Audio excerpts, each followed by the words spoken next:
Hello বন্ধুরা, welcome to only sports view. তো এই ভিডিওতে কথা বলতে চলেছে ইন্ডিয়ান ফুটবল ন্যাশনাল টিমকে নিয়ে এবং আইএসএল নিয়ে আপডেট রয়েছে এবং তার পাশাপাশি ক্রিস্টিয়ানো রোনাল্ডোকে নিয়ে একটা আপডেট রয়েছে। ভিডিওটি সবাই শেষ পর্যন্ত দেখতে থাকো, আর চ্যানেলে নতুন হয়ে থাকলে চ্যানেলটি সাবস্ক্রাইব করে পাশে থাকা বেল আইকনটি অন করে পাশে থেকো। তো প্রথমে যদি ইন্ডিয়ান ন্যাশনাল টিম নিয়ে কথা বলা যায়, তো ইন্ডিয়ান ন্যাশনাল টিমের অবস্থা দিন দিন প্রচণ্ড খারাপ হচ্ছে। যেখানে কালকে ম্যাচ ছিল হংকংয়ের সঙ্গে ইন্ডিয়ান ন্যাশনাল টিমের, তো সেখানেও খারাপ পারফরমেন্স দেখা গেছে ইন্ডিয়ান টিমের থেকে। যেখানে ইন্ডিয়ান টিম 2026 ওয়ার্ল্ড কাপে তো কোয়ালিফাই করতেই পারেনি। এছাড়াও মনে হচ্ছে এএফসি এশিয়ান কাপটাও হয়তো হাতছাড়া হতে চলেছে। যেখানে ইন্ডিয়ান টিম দুটো ম্যাচ খেলেছে, দুটো ম্যাচ থেকে ইন্ডিয়ান টিমের 1 পয়েন্ট হয়েছে। যেখানে ইন্ডিয়ান টিম বাংলাদেশের সঙ্গে ম্যাচ ড্র করেছে আর হংকংয়ের সঙ্গে শেষ মুহূর্তে 1 গোল খেয়ে ম্যাচটা হেরেছে। তো ইন্ডিয়ান টিমের কাছে এখন এএফসি এশিয়ান কাপে কোয়ালিফিকেশন করাটাও খুব চাপে রয়ে গেছে। যেখানে 4টে ম্যাচ পড়ে রয়েছে ইন্ডিয়ান টিমের কাছে, আর তো 4টে ম্যাচের মধ্যে 4টে ম্যাচে জিততে হবে যদি এএফসি এশিয়ান কাপে কোয়ালিফিকেশন করতে হয় ইন্ডিয়ান টিমকে। তো সেখানে যদি ইন্ডিয়াকে এখনও পর্যন্ত এএফসি এশিয়ান কাপে কোয়ালিফাই করতে হয়, তাহলে সবার প্রথমে ইন্ডিয়ার যেটা কাজ করতে হবে এআইএফএফকে, সবার প্রথমে ইন্ডিয়ার কোচ চেঞ্জ করতে হবে। ইন্ডিয়ার কোচ মোনালো মার্কুয়েজ রোকাকে সবার প্রথমে সরাতে হবে, কারণ তার কোনো স্ট্র্যাটেজিই নেই। ভুলভাল স্ট্র্যাটেজিতে সে ফুটবল খেলাচ্ছে। যেখানে পারফেক্ট একজন অ্যাটাকিং মিডফিল্ডার সাহাল আব্দুল সামাদ, তাকে সে টিমেই রাখেনি। এছাড়াও যে হংকংয়ের সঙ্গে ম্যাচটা খেললো, পুরো 70 থেকে 72 মিনিট পর্যন্ত কোনো রকম স্ট্রাইকার খেলালো না মোনালো মার্কুয়েজ রোকা। আশিক কুনিয়ানকে খেলালো, যে আশিক কুনিয়ান আগের সিজনে মোহনবাগানের হয়ে ঠিকঠাক চান্স পায়নি। সেকেন্ড হাফে কিছু কিছু সময় চান্স পেয়েছে। তার আগের সিজনটা সে পুরো ইনজুরির জন্য ফুটবল খেলতেই পারেনি সেই সিজনটায়। তো সেই আশিক কুনিয়ানকে দিয়ে স্টার্ট করেছে, যে আশিক কুনিয়ান মেনলি একজন লেফট উইঙ্গার। তো তাকে দিয়ে স্ট্রাইকারে খেলাচ্ছে এবং আশিক কুনিয়ান সেখানে গোলও মিস করেছে। যেখানে কালকে ইন্ডিয়ান টিম হংকংয়ের সঙ্গে ম্যাচটায় অনেক সুযোগ তৈরি করেছে, কিন্তু শেষ অবধি গোল করতে পারেনি। যেখানে ইন্ডিয়ান টিমের কোচ মোনালো মার্কুয়েজ রোকা সে স্ট্রাইকার পজিশনে খেলাচ্ছে আশিক কুনিয়ানকে। যেখানে সুনীল ছেত্রীকে রিটায়ারমেন্ট থেকে ফিরিয়ে আনার পরও আশিক কুনিয়ানকে স্ট্রাইকার খেলাচ্ছে। এছাড়াও সুয়েল ভাটের মতো পারফেক্ট নম্বর 9 বসে রয়েছে বেঞ্চে। এছাড়াও এডমুন্ড বসে রয়েছে। তো তাদেরকে সুযোগ না দিয়ে সে স্ট্রাইকার পজিশনে খেলাচ্ছে আশিক কুনিয়ানকে। সবথেকে সারপ্রাইজিং সিদ্ধান্ত ছিল। এছাড়াও থাইল্যান্ডের সঙ্গে যে ফ্রেন্ডলি ম্যাচটা খেলেছিল, তো সেখানে ব্র্যান্ডন ফার্নান্ডেজকে চান্সই দেয় না।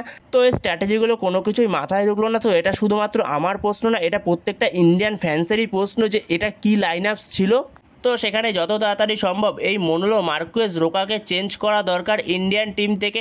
তো সেখানে তুমি রোকাকে চেঞ্জ করে ভারতীয় কোচ নিয়ে আসো, যেখানে খালিদ জামিলকে নিয়ে আসতে পারে। খালিদ জামিল যথেষ্ট একটা ভালো চয়েস হবে। যেখানে খালিদ জামিল আগের সিজনটা জামশেদপুর এফসিকে যেভাবে সফলতা দিয়েছে, তো খালিদ জামিল দুরন্ত একটা অপশান হবে। যেখানে খালিদ জামিলের কাছে আগের সিজনটায় অত ভালো বিদেশি ছিল না, তো তারপরও খালিদ জামিল যেইভাবে জামশেদপুর টিমটাকে সফলতা দিয়েছে, তো সেখানে খালিদ জামিল একটা ভালো অপশান হতে পারে ইন্ডিয়ান টিমের কোচের জন্য। এর পাশাপাশি ওসিআই প্লেয়ারদের নিয়ে আসার ব্যবস্থা করতে হবে, যত তাড়াতাড়ি সম্ভব ওসিআই প্লেয়ারদের নিয়ে আসতে হবে। মানে ভারতীয় বংশোদ্ভূত যারা প্লেয়ার, তো তাদেরকে নিয়ে আসার ব্যবস্থা করতে হবে। না হলে খুবই অবনতির দিকে যাচ্ছে আস্তে আস্তে ইন্ডিয়ান ফুটবল।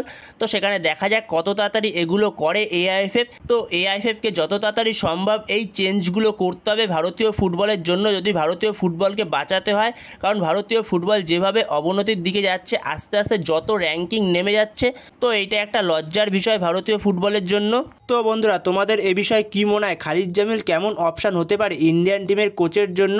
তো তোমরা এই বিষয়ে তোমাদের মতামত অবশ্যই কমেন্টে জানিও। তো এর পরের আপডেটটি হচ্ছে আইএসএল নিয়ে। তো আইএসএলে উড়িষ্যা এফসিকে নিয়ে আপডেট রয়েছে। তো উড়িষ্যা এফসির প্লেয়ার সেভিয়ার গামা, তো এই সেভিয়ার গামা যুক্ত ছিল উড়িষ্যা এফসির সঙ্গে। তো এই উড়িষ্যা এফসি আরও 3 বছরের জন্য তার সঙ্গে কন্ট্রাক্ট এক্সটেনশন করে নিল। তো সেখানে উড়িষ্যা এফসি এই সেভিয়ার গামার সঙ্গে 31শে মে 2028 অবধি কন্ট্রাক্ট এক্সটেনশন করে নিল। তো সেখানে আরও 3 বছরের জন্য সেভিয়ার গামাকে আমরা উড়িষ্যা এফসির জার্সিতেই খেলতে দেখব। তো এর পরের আপডেটটি হচ্ছে অভিষেক টাকচাং সিংকে নিয়ে। তো এই অভিষেক টাকচাং সিংয়ের বয়স হচ্ছে 20 বছর, ভারতীয় লেফট ব্যাক, এবং তার মার্কেট ভ্যালু হচ্ছে 2 কোটি টাকা, এবং তার মেন পজিশন হচ্ছে লেফট ব্যাক। তো এই অভিষেক সিং বর্তমান সময় যুক্ত রয়েছে পাঞ্জাব এফসির সঙ্গে। তো পাঞ্জাব এফসির সঙ্গে তার কন্ট্রাক্ট রয়েছে 31শে মে 2026 পর্যন্ত। তো আরও একটা মরশুমের কন্ট্রাক্ট পড়ে রয়েছে। তো এই অভিষেক সিংকে নেওয়ার জন্য আইএসএলের 4টে ক্লাব ভালো রকম রেসে রয়েছে, যেখানে ইস্টবেঙ্গল মোহনবাগান, কেরালা ব্লাস্ট এফসি আর মুম্বাই সিটি এফসি। তো এখন বর্তমান সময় অভিষেক সিংকে নেওয়ার জন্য সবথেকে বেশি এগিয়ে রয়েছে ইস্টবেঙ্গল, কিন্তু মোহনবাগান ম্যানেজমেন্টও অভিষেক সিংয়ের জন্য একটা ভালো রকম ট্রান্সফার ফ্রি অফার করেছে। তো সেখানেই দেখা যাক পরবর্তী সময় এই অভিষেক সিং কোন ক্লাবে যায়। সে যেমনটা শোনা যাচ্ছে সে পাঞ্জাব এফসি ছাড়তে পারে, তো পাঞ্জাব এফসি ছাড়তে চলেছে সে। তো সেখানে পাঞ্জাব এফসি ছেড়ে দেখা যাক সে কোন ক্লাবে সই করে। তো পরবর্তী সময় এবারে অফিসিয়াল আপডেট পেলে অবশ্যই তোমাদের সাথে তখন শেয়ার করে দেবো। তো এর পরের আপডেটটা হচ্ছে ক্রিস্টিয়ানো রোনাল্ডোকে নিয়ে। তো ক্রিস্টিয়ানো রোনাল্ডো সে আল নাসার ছাড়তে পারে, তো এরকমই খবর ছিল। তো এখন বর্তমান সময়ে ক্রিস্টিয়ানো রোনাল্ডো সে আল নাসারেই জয়েন করতে চলেছে আবারও। তো আল নাসারের সঙ্গে সে কন্ট্রাক্ট এক্সটেনশন করবে, তো সেরকমই আপডেট বেরিয়ে আসছে। তো অফিসিয়ালি ক্রিস্টিয়ানো রোনাল্ডোর মুখ থেকেও এটা শোনা গেছে, যেখানে ক্রিস্টিয়ানো রোনাল্ডো সে নিজেও বলেছে যে তার পরবর্তী গন্তব্যের ঠিকানা সে খুব শিগগিরই জানিয়ে দেবে। তো সে কোনো রকম ফিফা ক্লাব ওয়ার্ল্ড কাপ খেলবে না। তো সেখানে যেরকমটা বোঝা যাচ্ছে সে হয়তো আবারও আল নাসারের সঙ্গেই কন্ট্রাক্ট এক্সটেনশন করছে, কারণ কিছু কিছু বড় বড় মিডিয়া যেরকমটা জানাচ্ছে সে আল নাসারের সঙ্গেই কন্ট্রাক্ট এক্সটেনশন করছে। তো সেখানে ক্রিস্টিয়ানো রোনাল্ডো আল নাসারের সঙ্গেই কন্ট্রাক্ট এক্সটেনশন করছে, কিন্তু এটা এখনও পর্যন্ত অফিসিয়াল হয়নি। তো অফিসিয়াল হয়ে গেলে অবশ্যই তোমাদের সাথে তখন শেয়ার করে দেবো। তো সেখানে ক্রিস্টিয়ানো রোনাল্ডো আল নাসারের সঙ্গে কন্ট্রাক্ট এক্সটেনশন করলেই আল নাসার ACL 2-তে খেলবে, মানে AFC চ্যাম্পিয়ন্স লিগ 2-তে খেলবে। আর AFC চ্যাম্পিয়ন্স লিগ 2-তে খেলছে মোহনবাগান। তো সেখানে একটা বিরাট পসিবিলিটি রয়েছে AFC চ্যাম্পিয়ন্স লিগে রোনাল্ডোর মুখোমুখি হওয়ার মোহনবাগানে। তো সেখানে তখন একটাই প্রার্থনা করতে হবে মোহনবাগান আর আল নাসার যেন একই গ্রুপে পড়ে যায়। যদি একই গ্রুপে পড়ে তাহলে মোহনবাগানের সঙ্গে আল নাসারকে আমরা খেলতে দেখতে পারবো এবং রোনাল্ডোকে জুয়ারুদিতে আসতে দেখতে পারবো। তো সেরকমই একটা হাই পসিবিলিটি রয়েছে। তো সেখানে এখন যদি রোনাল্ডো শুধু আল নাসারের সঙ্গে কন্ট্রাক্ট এক্সটেনশন করে, তো তখন শুধু একটাই প্রার্থনা করতে হবে গ্রুপটা যেন একই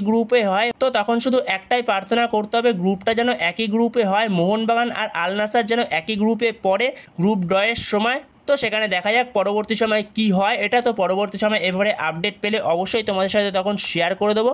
তো বন্ধুরা এই ভিডিওতে এই পর্যন্তই। তো এই ভিডিওতে এই আপডেটগুলো নিয়ে আলোচনা করার ছিল। তো ভিডিওটি ভালো লাগলে অবশ্যই লাইক শেয়ার সাবস্ক্রাইব করতে ভুলো না। তো নেক্সট ভিডিওতে দেখা হচ্ছে, ততক্ষণের জন্য বাই বাই।